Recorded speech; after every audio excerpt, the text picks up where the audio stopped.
Episode 9. Everybody dab on that. Fucking Leon's ass is supposed to be here right now. We don't know where he's at. Inshallah, he'll be able to join us later today. Inshallah, yeah. Tonight's special guest is the OG, triple OG. You know, we call him my boy Reggie. Goes by August as well. What's good, bro? Welcome to the show. Welcome. Thanks for having me, guys. How's it going? Just chilling, man. You know, as we mentioned, as you know, bro, semester starts in a couple of days. So just trying to get into it, you know. But we appreciate you coming on, bro. Definitely taking time out of your night. How's everything, man? What's popping? Everything is good. You know, the weekend's wrapping up right now. Getting ready to start the new week, and so yeah, everything's pretty good. How about you guys? Excited, man. Excited, bro. Excited what about you? Bro, I mean, I'm excited for the new semester, obviously. This is going to be my last semester, so I got to work. You got to work too, obviously. So, 100%, bro, 100%. Yeah, we are excited. We're going to do little room for error. For error. But with that being said, bro, let's jump into these topics. You know, there's a lot of shit I wanna address. So first of all, Reggie, bro, I mean, talk about your upbringing, you know, the OG experience. You grew up in Yonkers, if I'm not mistaken. I'm also somebody from the East Coast. I was raised in Allentown, Pennsylvania my whole life, which is like 45 minutes, 1 hour away from Philly. But I've been to New York 1,000 times. I mean, we had some family friends growing up in Staten Island. So, I mean, I've been to New York, I mean, shit, countless times. So talk about that a little bit, your upbringing, you know, growing up in Yonkers. Sure. So yeah, I'm from Yonkers, New York. That's where I was born and raised. My family are actually Haitian. So I'm first generation American. My parents came to New York, specifically Yonkers, in their early 20s and started a life there in Yonkers. And so yeah, that's where I was born and raised. It's the 5th biggest city in New York State, and it's actually right next to New York City itself. It borders New York City. So if you leave New York City and you're going deeper into New York, you got to pass through Yonkers. So Yonkers it's a big city, but it's also it's a suburb of New York actually. But it has a mixture of both, you know, inner city and suburbs. And I grew up in the inner city part, actually. My parents, you know, they were just starting off their life in America. And so I come from humble beginnings. And but Yonkers is great. New York is great. One thing that I really appreciate about New York is that it is tough in New York. You know, the life is hard. Yeah. It's very expensive. And that makes you as an individual, it gives you motivation, and it toughens you. Color mindset, you feel me? Yeah, exactly. You know, the mindset you get when you're in such a tough environment goes a long way into your adult life and adult years, and the resiliency and the resourcefulness you develop being in that hard situation. You know, it's not nice when you're going through it and you're growing up in it, but as an adult, I can look back and say the saying is true. If you can make it in New York, you can make it anywhere. Make it anywhere. And that is a very true statement, because it doesn't get harder than New York. No, I didn't know that. Yeah, that's what good they to say. hear that. That's what That's what they say. It's very true. But also even now you go. So New York is the biggest in USA, right? With the population wise, I guess. Correct. Like it's kind of Istanbul of Turkey, right? Correct, exactly. Very similar. You could say that. Istanbul reminds me of New York a lot, actually. So you went to Istanbul, obviously. Yep. So there's one question for you, bro. You want to live in Istanbul or Ankara right now? I prefer Ankara because, as I mentioned, Istanbul reminds me of New York, and I've been there and done. I've done that. Check. Yes. Yes. Yeah. So, when you're young, of course, there's a lot of appealing things about a major city where you have tons of options in terms of restaurants and nightlife and activities to do. So as a young person, definitely get the appeal. But, as you get into your career and you get a little bit older and you want to settle down more, I actually, after I graduated college, my company that I worked for right out of school was in Connecticut. And that's the state right next to New York, but it's a very, very suburban state, that doesn't have, super big I've metropolises been to like. Connecticut. Yeah, yeah. So, I came to appreciate that lifestyle a lot more, as I got older. Yeah. That's right. You mentioned your job and everything. Like I wanted to talk about that later on, about how you transitioned to Turkey. What I want to ask you is, bro, I mean, a lot of people also, I always say Istanbul is like the New York City of Turkey, especially with the Mhm. diversity and everything, because literally, I mean, statistically speaking, 1/4 of Turkey is, Istanbul. So it's very crowded. Yeah. Bro, even the driving in New York, like even the traffic, bro, you know how it is, Reggie. And Alper went to America too. I'm sure, he can agree with this as well. Like, bro, in most suburban places, like where I'm from, for example, Allentown, like, bro, people know how to drive. People are mad respectful. But all of America's like that. I mean, that New York traffic be hitting different, bro. During rush hour. Oh yeah, yeah. It's really bad. I mean, because I went to school at Stevens Technical University. That's right in across the river from New York City in Hoboken, New Jersey. And literally, like, it's less than a kilometer away, the city. But during rush hour traffic, that 1 kilometer could take you 2 hours or 3 hours to travel that distance. Whoa, whoa! It is goes same for Istanbul too. Yeah. Yeah. So yeah, it's that serious when People wasting and too much time in traffic, bro. Like, yeah, yeah. but they have to, obviously, right? Because they can't do anything else. you know, I mean, if you can walk, then that's much better. That's right. A lot of people in New York, especially urban cities, they don't really get car licenses because I mean, it's so expensive, and you save money and time taking the metro. But speaking about school, bro, I want to get into your high school and your college experience. Like talk about that growing up, because if I'm not mistaken, like, bro, I mean, I think in New York is a public system, and they just go by numbers, right? Like PS 81, PS 82, public school. This, there's not. I mean, obviously there are probably private schools, but I'm not too familiar with that. So like, dab on that a little bit. Yeah, sure. There's plenty of great private schools.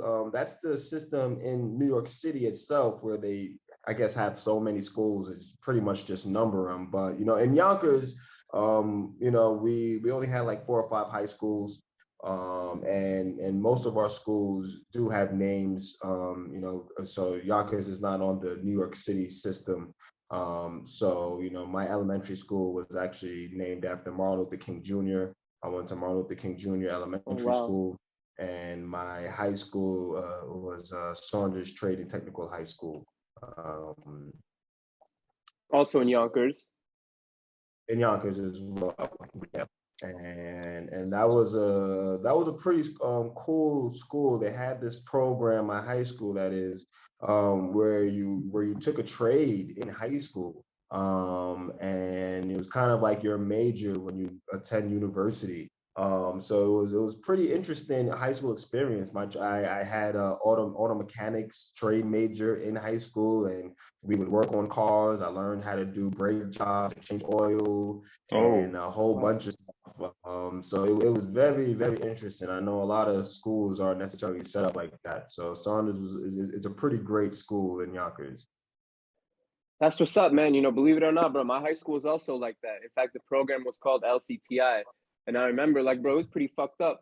Like, a lot of the kids, they used to make fun of kids for going to LCTI because they called it the quote unquote easy way out of high school. But, bro, I mean, I knew a lot of kids back in the day in high school, sophomore year, junior year, senior year. In fact, my boy Mo used to do LCTI for a few years. So, like you said, bro, I mean, I had some homies back in the day, he really loved cars. He really loved, like you said, doing oil chambers and everything. So there's a specific program that you can get into in high school to do that and still take the regular courses, not like the APs and honors, like, the other kids if you want to, but just, the necessity. And once they graduate high school, like, they'll kind of go in that field of what they wanted to, like Reggie said. So So it is that's like, dope to hear, man. yeah, it is like technical high school. Yes, like Turkey is like the technical high So schools, you could say how that. many programs can you choose from them? Like you guys said oil changing and stuff with the car related, obviously. So is there any other programs like that? Can you choose? Yeah. We had so for the trades, we had auto mechanics, we had carpentry, we had HVAC, HVAC, heating, ventilation, and air conditioning. And we also had cosmetology. Of course, that was predominantly attended by females, and they would learn cosmetology, doing hair and stuff like that. So that was the trade part, but they also did have the technical part where, for more of the science and mathematics oriented kids. And, they had stuff like, I didn't get into that part. I have to try to recall, but it was, biology. One of the technical areas was architecture. You could take that as a major. And some other ones. So yeah, they had plenty of options for both like the trade and like the advanced sciences type fields as well, though. Oh, okay. So from there, you transitioned to college. I think we spoke on this a little bit the first time you met me. I forget the name of your school. Just how was your college experience like? So my college experience was a little unique in that we know that in the U.S., college education is extremely expensive, and 100%, 100%. And another thing was I was very, very unsure about what I wanted to study. So even though I was a really good student, college I was still trying to figure it out. As I said, my parents were from Haiti, so they couldn't really give me too much in terms of their own personal experience with the college system in America. So I'm going into it first generation American, and I'm learning everything on my own with little to no guidance, and that goes a long way. A lot of kids, they actually even attend their parents, alma maters and stuff like that, and they get a lot of guidance in that area. And that goes such a long way for your success at the collegiate level. So for me, I wasn't going to get a lot of help from family funding my college education. So after high school, I went to community college first. I went to very smart move, bro. Very smart move. Yeah. It was great, because at the community college, and I went to what's called Westchester Community College. It's in New York as well. Yonkers is located in Westchester County, and this community college was actually a really good college. It was basically just modeled after the first 2 years of any university program. So the first 2 years, you're taking all of your core classes anyway, your calculuses, your biologies. So I used that time to experiment a little bit. Actually, I was trying different majors. I know this was such a major decision in my life that my thinking back then was whatever I choose now, I'm going to be doing for the next 60 or 70 years.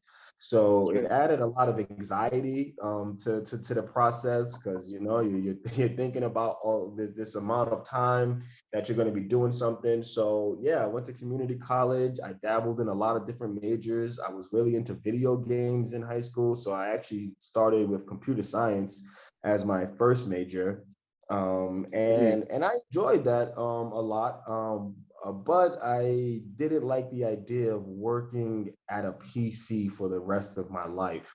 And I wanted to do something that was a little bit more applied. I knew that my strongest features were in mathematics and science. So I knew I was going to take that route.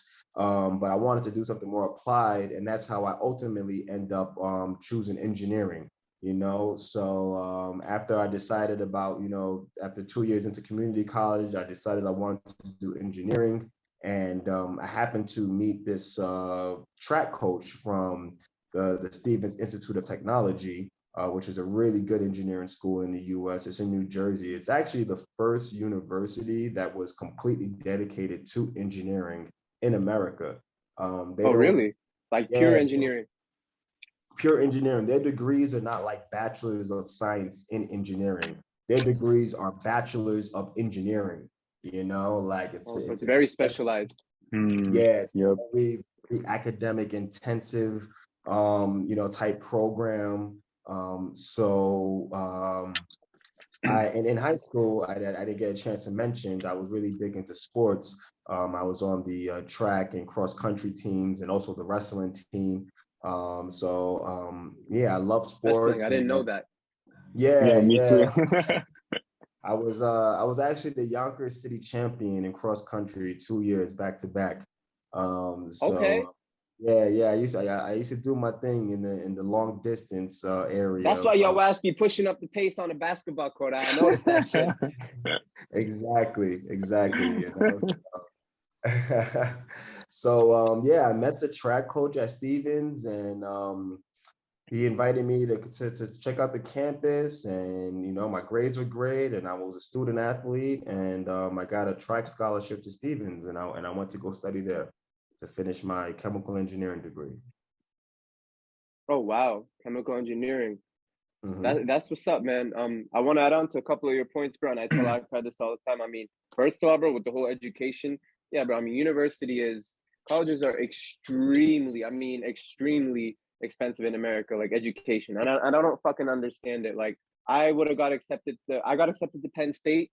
I would have gone to Penn State if we didn't move here for family reasons. And per semester, I think it was like 15K.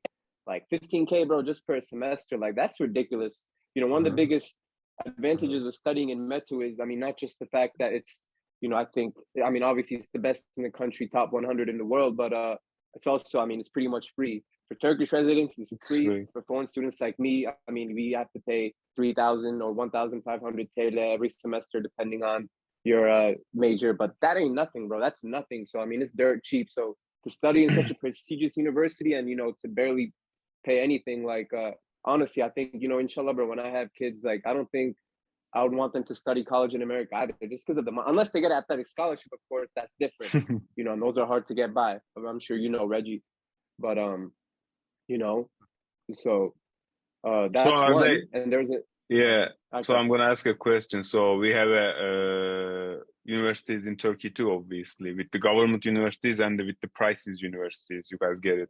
So are they deserve it in America? I can say, because like if you go to that university with money, so you can get the job after graduation right away. Is there something like that?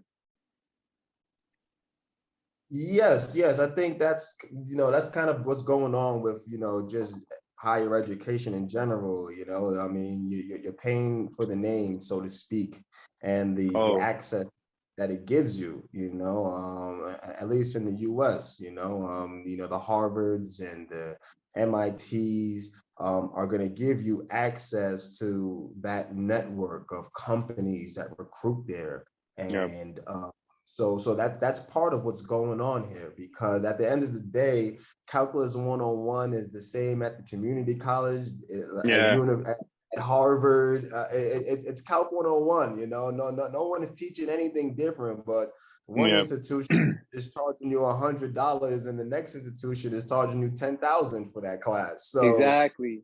No, that's what you're buying. You know, you're buying access to not the education itself, but the name and everything that comes with. Yeah. At the end of the day, they're gonna say like, this guy graduates from MIT or something like that. That's what's up. Yeah. Reggie, I'm glad you brought up that point, bro, because, you know, my dad obviously, I mentioned from he's my biggest mentor and everything. You know, my dad always told me, bro, like, because you mentioned community college, that's a great decision, bro. And honestly, if I stayed back home, I probably would have gone to community college my first 2 years, because I don't want to be a financial burden to my parents. And not just that, bro. Like you said, I mean, my dad always said this, like, especially in America, like, bro, you're like iPad. I don't know if you know this, bro, but in America, like in Turkey, when you get accepted to a college, you pick the major and then you get accepted to college. In America, whenever you get accepted to college, first you get accepted, then you could pick whatever the fuck you want to study. So like your first 2 years in America, bro, it's pretty much it's gen ed, it's general courses.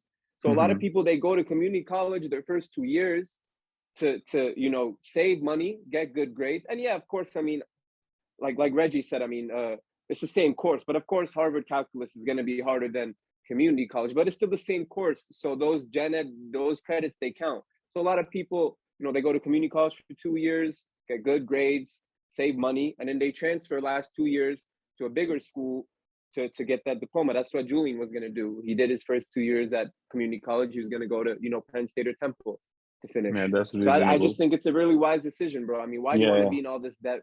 And Reggie, you know how corporate America, you know how the system is, bro. I mean, a lot of, you see motherfuckers like they get into student loans and student debts, and they end up, working their whole life just for that shit. Why all this stress?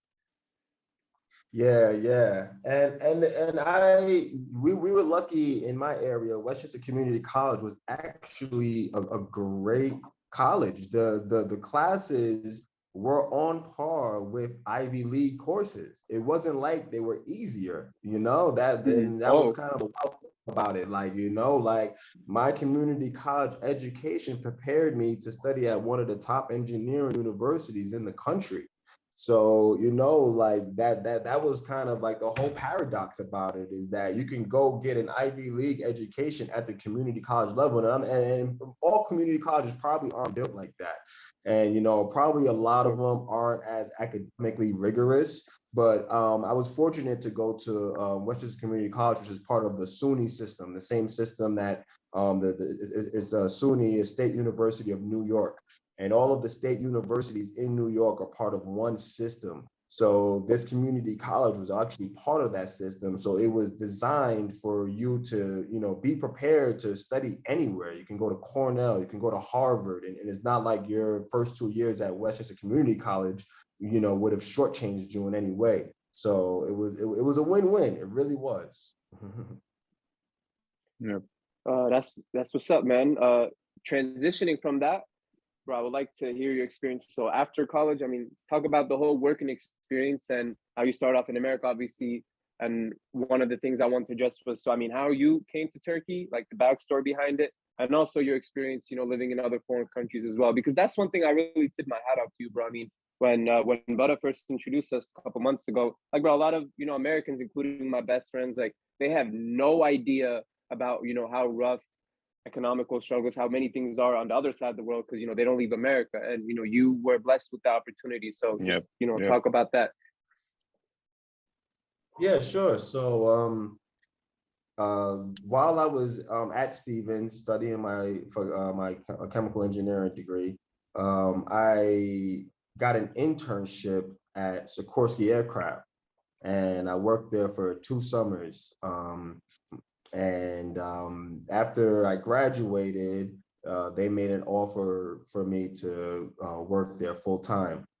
So that's how I got into Sikorsky Aircraft. Sikorsky Aircraft is the biggest helicopter manufacturer in America. They make the Black Hawks for the military. So that's their main product, but they also do some small fixed wing, and they also do executive transport helicopters as well. So I did my internship while I was in school, and I was very fortunate because they pretty much let it be known to me at the end of my second internship summer that they wanted to bring me on full time. So that was really nice because senior year, I knew I had a job waiting for me.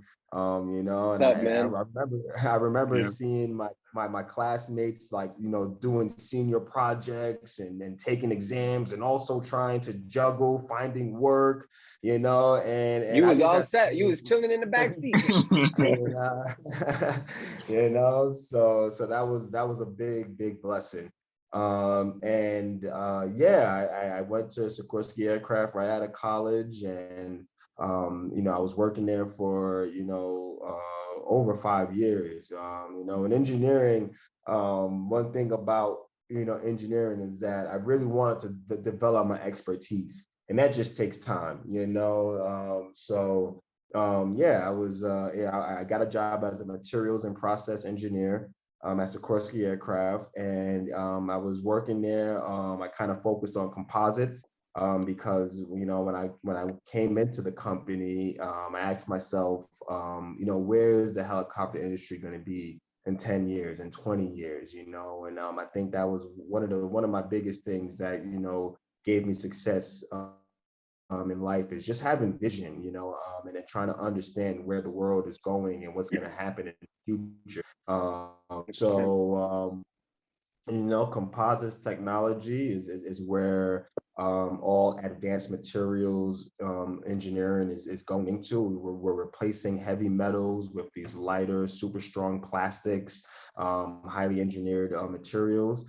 So yeah, I just focused on composites, and that ended up being one of the best things I did, because the technology is relatively new.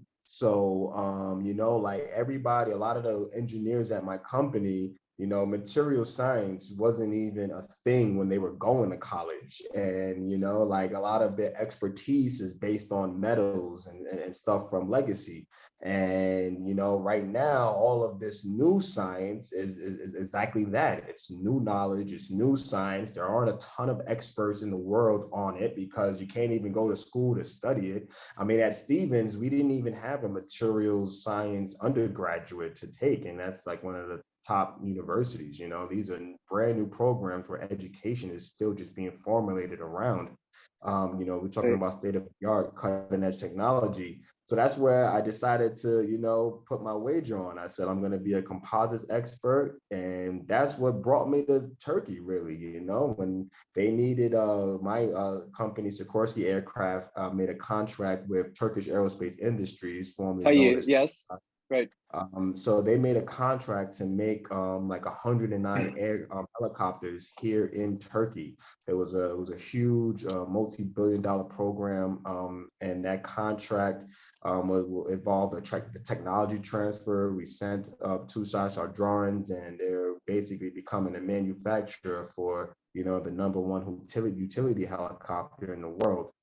So when that program got kicked off, Turkey needed a composites expert to support their engineers. And that's how my name came up. They said, I was just minding my business, doing my job at my desk one day, and my supervisor came up to me and said, hey, you want to go to Turkey next week to support a project out there? And I said, yes, sir. I love traveling, and, and I didn't think twice about it. So before you accepting the Turkey thing, so did you know anything about Turkey, or did you think a lot while you are accepting Turkey thing? No, like Mo mentioned, a lot of Americans don't know anything about Turkey, and including myself. I mean, it wasn't a place that I had any interest in visiting before. Interestingly enough, though, this is a pretty crazy story. After I graduated college, me and my friends used to go hang out in Manhattan every weekend. And one night we're out in Manhattan hanging out, and one of my best friends, he meets this girl from Istanbul, Turkey, randomly. Mm-hmm. She's in New York City, just I think she's here. She was a dancer. She was here for some kind of dance event. And he ends up falling in love with this girl and leaving America and moving to Turkey. That's what love will get you. Yeah. That was 10 years ago. And he moved out here to Istanbul, and he lived here for, well over 5, 6, 7 years. It was before he even came back. So he was the one I called, like the week before I was coming to Turkey. And just to get some inside information.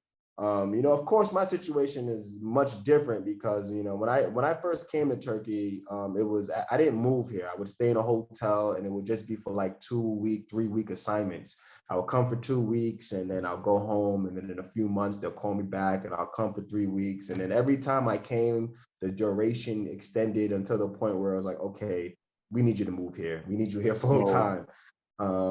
So it was really nice, and that's how I was introduced to the country, because I would just come for 2 weeks and then I would leave and I'll come. So I kind of eased into the culture and the lifestyle here.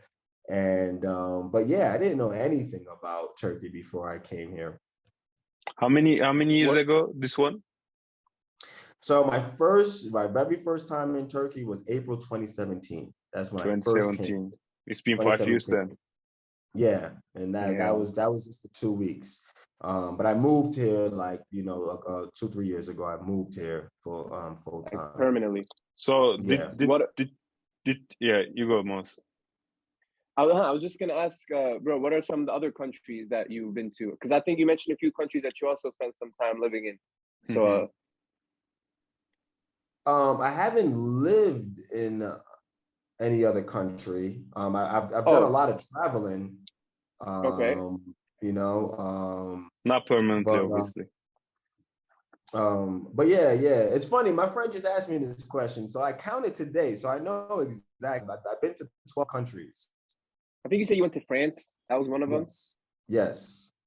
Okay. I did. I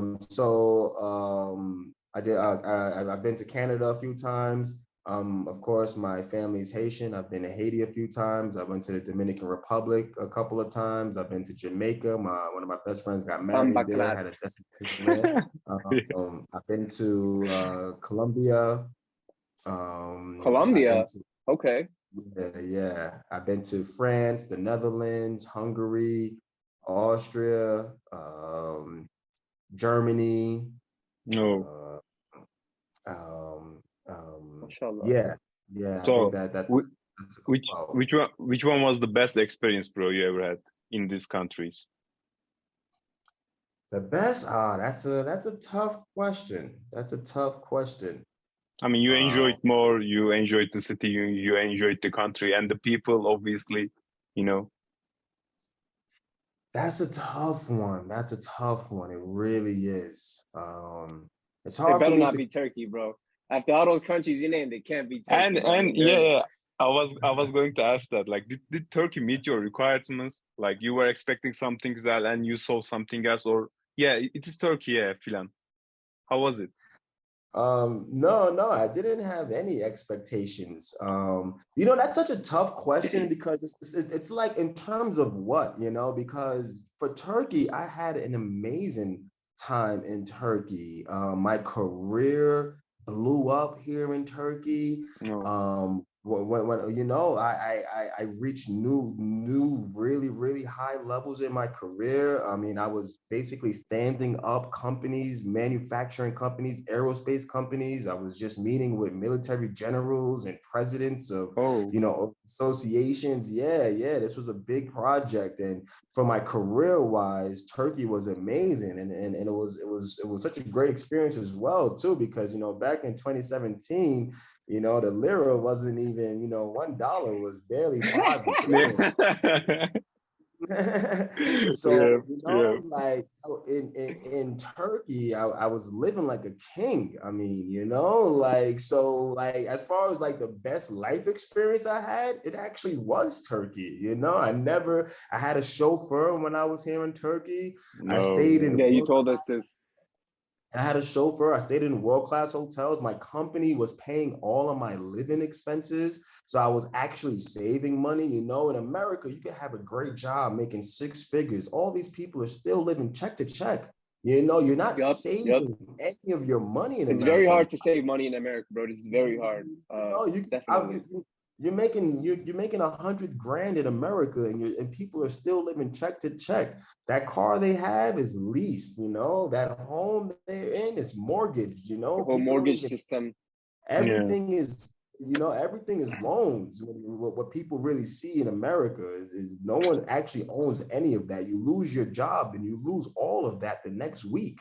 So right. Turkey is actually the first time where I actually started to see substantial money going into my savings account, Turkey was an amazing experience, but and vacation wise, yeah, I mean, I love the seaside of Turkey. It's like a paradise to me. Seaside cities like Bodrum, Fethiye, and those are amazing, super beautiful places, and the history there, like places like Cappadocia. Like that's one of the things I love most about traveling is learning history, and there's so much history in this land here where Turkey is. Civilizations from thousands and thousands of years ago, their artifacts are still here. Yeah. So we have more of them, bro. Yeah, we have a lot of how can you say that? How can you say that thing? I don't know. I mean, we have a long history. I can say that. Yeah, that's what I'm trying to say. Rich culture. Rich culture. Very rich. Yeah. So How was the people, bro, when you first came in Turkey? I find them cold as fuck, bro. I mean, speaking on my behalf, of course. I don't know about Reggie. I found Turkish people cold as hell, bro. I mean, this is just my opinion. Come on, man, really?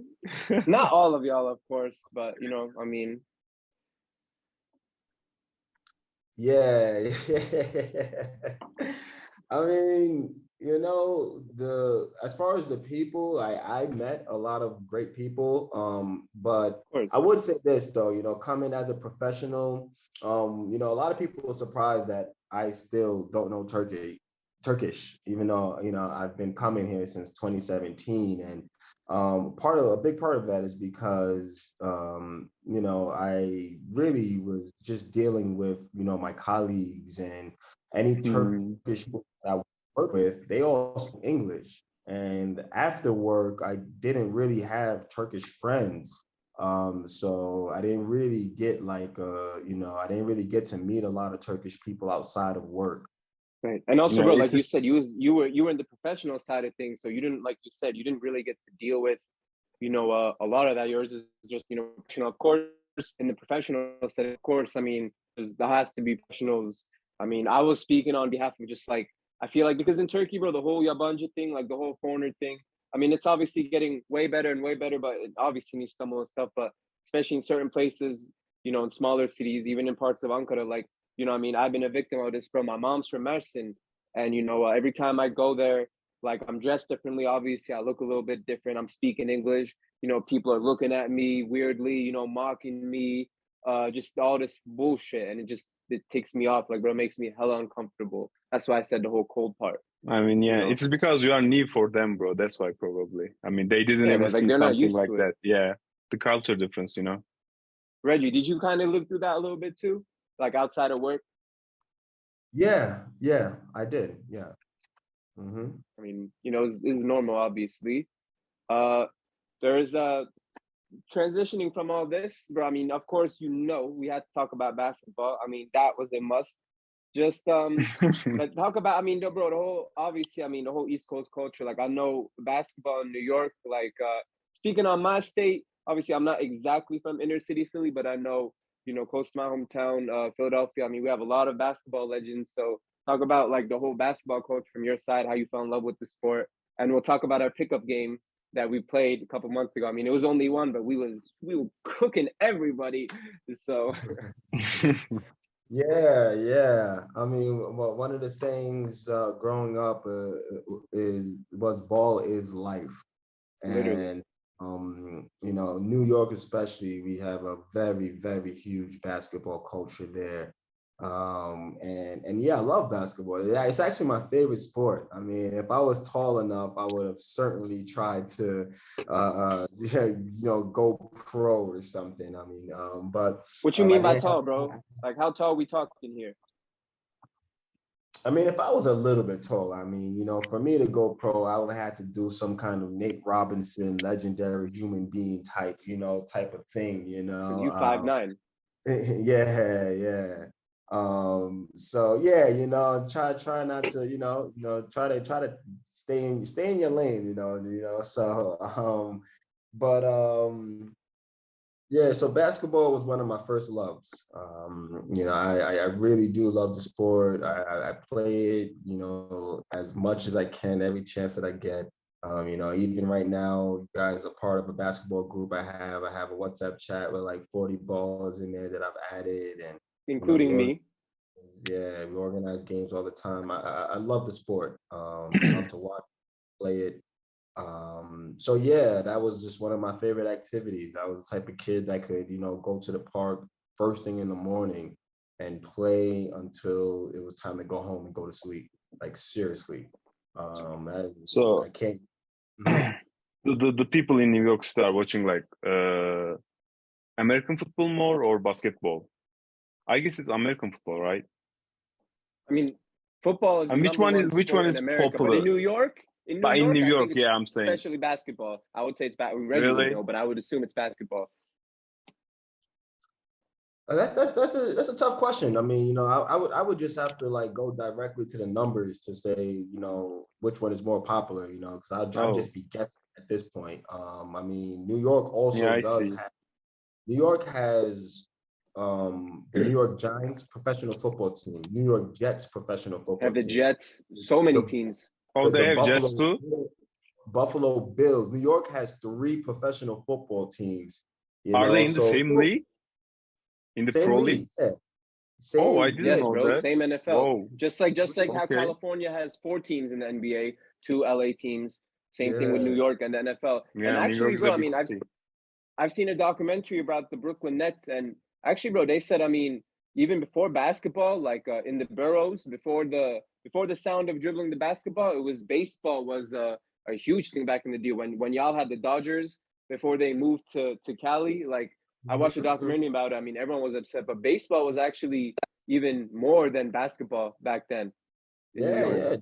The New York Yankees are, extremely popular in New York. So, it's tough to say which one is the most popular. But there's just so many tens of millions of people in New York. You have millions of fans for each sport. Yeah. What do you think about the competition in Turkey, basketball wise? Because we're gonna get into that pickup game, but what do you think about like when you step on the courts? Yeah, I mean, talk about that, bro. I really love how basketball is really popular in Turkey. There's at any given time like 3 or 4 Turkish players in the NBA. I mean, my favorite team, Miami Heat, we got a Turkish stud in Yurtseven. Ömer Yurtseven, yeah. Ömer Faruk Yurtseven, yep. Yeah, and he's nice, So I've been having a great time. I've played with some pretty competitive people in Turkey, and I've even met professional ballers from the States who've come to Turkey to play basketball here. There's a strong basketball culture here, and I think that's really cool. Even though our favorite sport is football, the soccer, I mean. Of course, a lot of people play basketball in Turkey too. Yeah, that's true. But Alper, they say that the basketball culture grew so much in Turkey over the years. I mean, you would true obviously too. know. Is that true? Yeah. Because we were at Olympics, against USA. You guys know, obviously. Mm-hmm. So that probably fired up all the basketball, thing. So that's the why 2010 a lot of people FIBA game, right? Between America and Turkey. Yeah, the 2010 FIBA finals. Yes. Today in Turkey, a lot of young people trying to play basketball, and they play, That's what's up, man. You love to see it. Reggie, talk about that day we went to the park. Had to wait a minute, but we finally got that competitive game going on. Bro, I mean, you obviously, Reggie, as someone who's a student of the game, I love the game, but I can talk hoops all day, every day, even if it's just a pickup game, because I really, truly love the game. That's the only experience that we have playing together yet.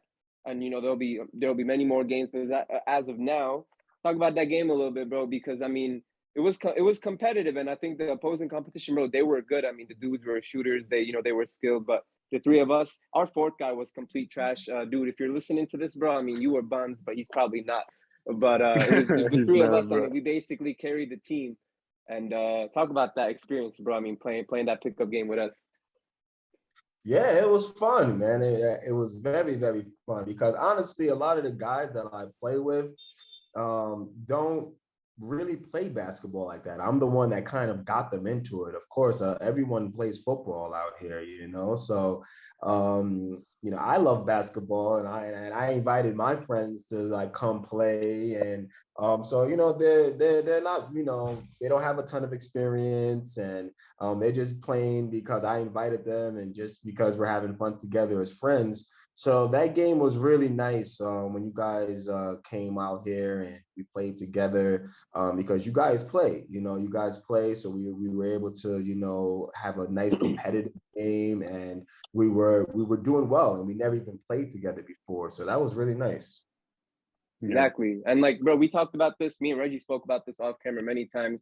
Bro, I think it's just because of the culture, like Reggie, as you mentioned, bro, the whole kind of like, the East Coast connection, I guess you could say, like, I mean, bro, I know how to play the game the right way. I could be effective without the ball. You know how to, you know how to play. Like it's all about, you know, communication and fit. Because you mentioned like we ain't never played before ever.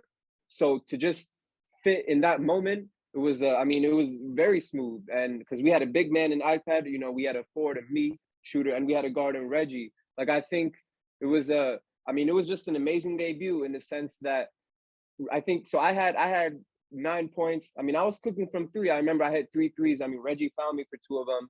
You know, the floaters were dropping. So I was on my game. Alper was on his big game. I mean, I think so. I think we had 21. I know our fourth guy didn't score shit. So I think I had 9. Alper had 7, and Reggie had 5. But all of Reggie's buckets, bro. I mean, I remember them like yesterday. They were very, very timely buckets because I remember when they were going on a run because we were up like 14-4 something. They started creeping back in. Anytime, you know, Reggie, that OG experience, just talking like, settle down, I got this, you know, rebound, put back, timely buckets, bro, stop the bleeding, you know, because, you know, basketball is a game of runs. It's all momentum, you know? Yep. So, yeah, exactly. And you know, our styles complemented each other very well because, you know, I am a capable scorer, but I am more of a floor general type player. And I like to get my guys involved. That's why I like to know my guys' strengths and put them in position to score and get involved. And then when I see, you know, the other team going on a run or you know, I make sure I do what I need to do to get that critical rebound or get that, you know, critical, you know, put back point, you know, so we can, you know, keep, you know, ourselves, you know, ahead or, you know, in a position to win. So that's how I like to play the game. You know, I like to get my teammates involved, you know, and just try to control the pace of the overall pace of the game. And that's what I was going to mention. Yeah, the pace, bro, you know, because like, that's something that, I mean, I'm not a guard like you, bro. I mean, I'm like so you're a 1, obviously. I'm a 2 or a 3. I'm a two-way player, like, bro. I mean, you know, defense and then scoring. Like, I have a scorer's mindset, like shooting, scoring. Like, of course, I can pass, I can facilitate a little bit, but that's not really my strength. And so for Alper, I mean, he's also a two-way player. He's a big man. So, you know, like, I mean, everything was just clicking that day. I mean, you know, Reggie was ball handling. I said, bro, you here, take care of the ball. You set us up. Like I said, I mean, my shots were falling. Alper was, no one could stop this dude down low. I mean, they were trying to put 2 guys on you, bro. In fact, I remember, bro, they had a big ass guy, the guy with the muscles, bro. They put him on iPad, bro. You remember him? iPad? Yeah. How was it battling him down low? Did you get bruises? Bro, I mean, what did you say? Did you get bruises? Because he was a pretty big guy. Like, he was a pretty hefty guy, so they put him on you. Yeah, bro, it was, I mean, you mean, it was tough, but I met like, I faced like a lot of big guys. So I kind of know how can I play with them, you know, playing against them. So I just played, bro, you know.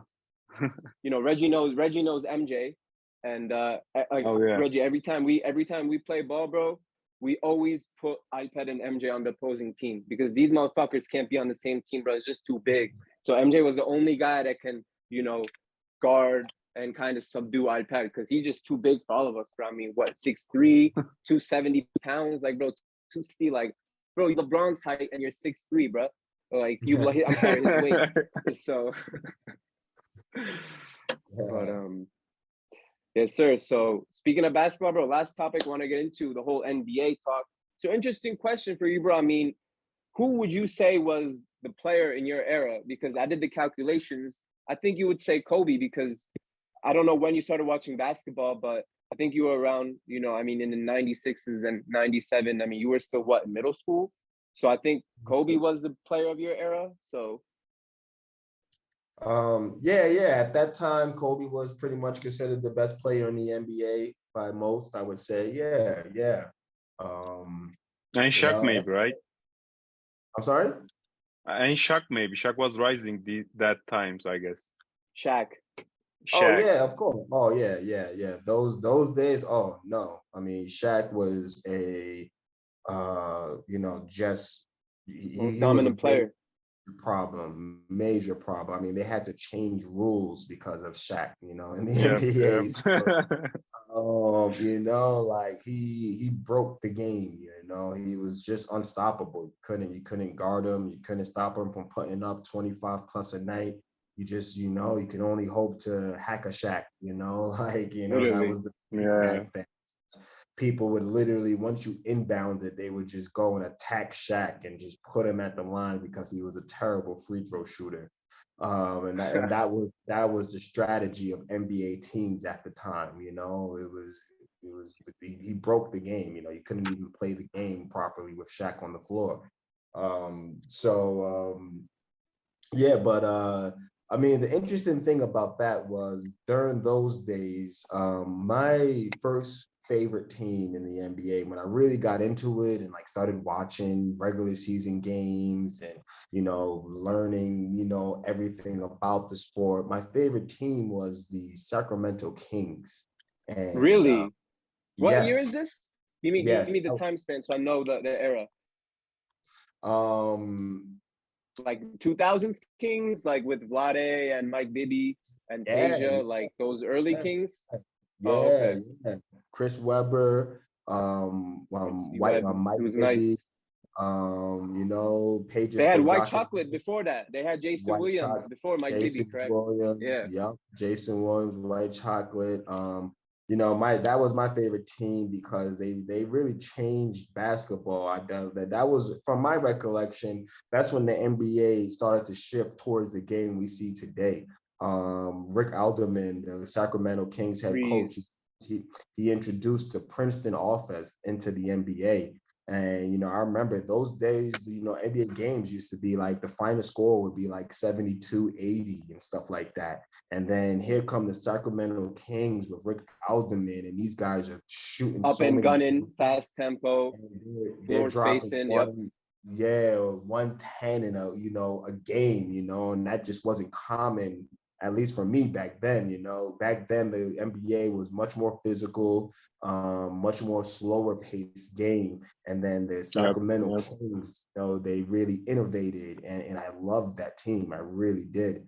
And I was actually a Kobe hater. May he rest in peace. He's one of the greatest of all times. But that time I didn't like the Lakers, and I was a big Kobe hater, actually, you know. I give you props, bro, for coming out with it. Takes a lot of guts to say that, bro. I give you props. Yeah, no. I feel bad, you know, because because my team, and it's actually a very controversial thing, you know. There's a Netflix documentary and everything about it. You know, a lot of people understand that, you know, there was a referee scandal during those years, and you know that all opened my eyes because you know, the commissioner of the NBA, he was asked one time, which two teams would David Stern at the time. David Stern, he said, which two teams do you think is best for the NBA to have in the finals? And David Stern himself said, quote unquote, if I could have the Lakers versus the Lakers every single year, that's the best for the NBA business. And it's the views, bro. He's a capitalist. You know, and that was like, you know, a part of my childhood died watching that series. I'm speaking about a specific series in which every single call went the Lakers' way, and they're definitely. Bro, you're talking about the 2002 Western Conference Finals, Lakers and Kings, the one that went to Game 7. Yes, I heard a lot of shit, bro. A lot of people said the Kings should have won that series. It was rigged because, you know, they were about a 3-peat, Kobe and Shaq. So like you mentioned, you know, the league had to kind of interfere. I heard a lot of shit about, you know, being rigged. Let me ask you this, bro. So how have you not gotten any flack in New York as a proud New York native? What's your favorite team? Now you mentioned it's the Kings. You like the Heat. How you not a Nets or Knicks fan and you from New York, bro? How you not get hate in your hometown for this?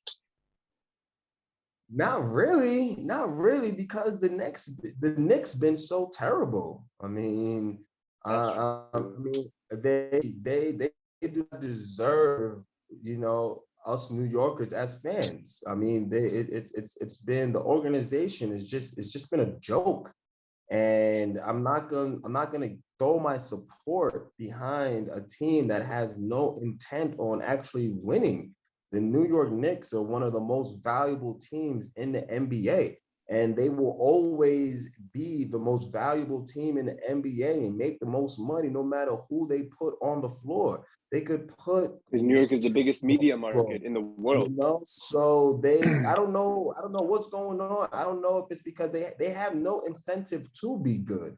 They could have the worst team every year and still make more money than every other NBA team. So why even try to go through the hard work of putting together a competent team and making a serious run? I feel that. I feel that. I mean, a lot of people say, how come you're not a Sixers fan? But I mean, growing up, I started falling in love with basketball like sixth grade, middle school. And this is before MVP D Rose even. You know, D Rose was my favorite. I idolized him as a kid growing up. So I automatically became a Bulls fan. And, you know, it led to this. So I feel that, you know, the Sixers were trash when I was in high school. It was the whole trust the process movement. They were tanking, you know, to get Embiid, to get Simmons. I remember, bro, back in the day, I don't even know if you knew this, but you know, a Sixers, like they were so bad, bro. They had the league's worst losing streak record at the time. I think they lost like 16 games in a row. I think a Sixers ticket, bro, I think it costed like $3 or something like that. Like, yeah. So, one last question, bro, before we get you out of here. You're a GOAT. You're greatest player of all time in basketball. For you, man. Like your opinion. My opinion. I'm gonna put you on the spot, bro, because we have this discussion with any, you know, hooper or basketball guy that comes on the show. To help you ease it out a little bit, bro, let me give you my take. You know, he'll give you his. Maybe, you know, it will give you some perspective. But for me, bro, I mean, I'm a huge, you know, LeBron fan. Love Bron. Everybody knows that. If we're going by greatest of all time, like in terms of legacy, bro, like in terms of legacy, right? Stature, like, you know, just like GOATness.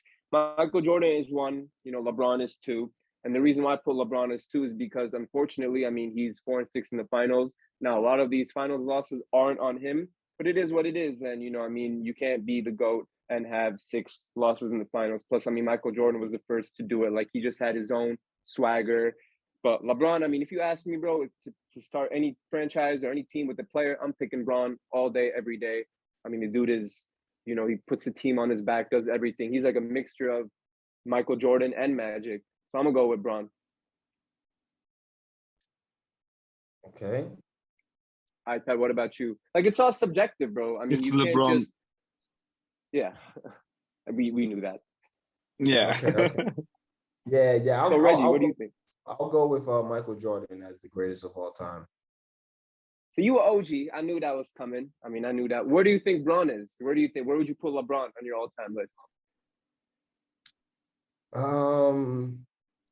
Close second. I mean, you know, the interesting thing about this conversation is that if you asked me this question last year, I would have said LeBron James. Okay. Yeah, and for a long time, I put LeBron in front of Michael Jordan. So what changed your mind? I looked at some stats, some key stats. Because this is a great topic. It really is. I love this topic. I like watching videos on this topic because, you know, you have the people who say LeBron and who can give you, you know, data on why it's LeBron, and then you have people who say Jordan and who can give you data on why it's Jordan. So it's a great question, and you know, I love this debate. But very recently, I saw a video with some key stats, and Jordan had exceeded LeBron in all those key stats, and I was like, okay, you know, numbers don't lie. Because my original thinking was always that, you know, for me, the NBA is almost a different NBA compared to Jordan's era. It's literally almost a different sport. The game is very, very different. It evolved so much, bro.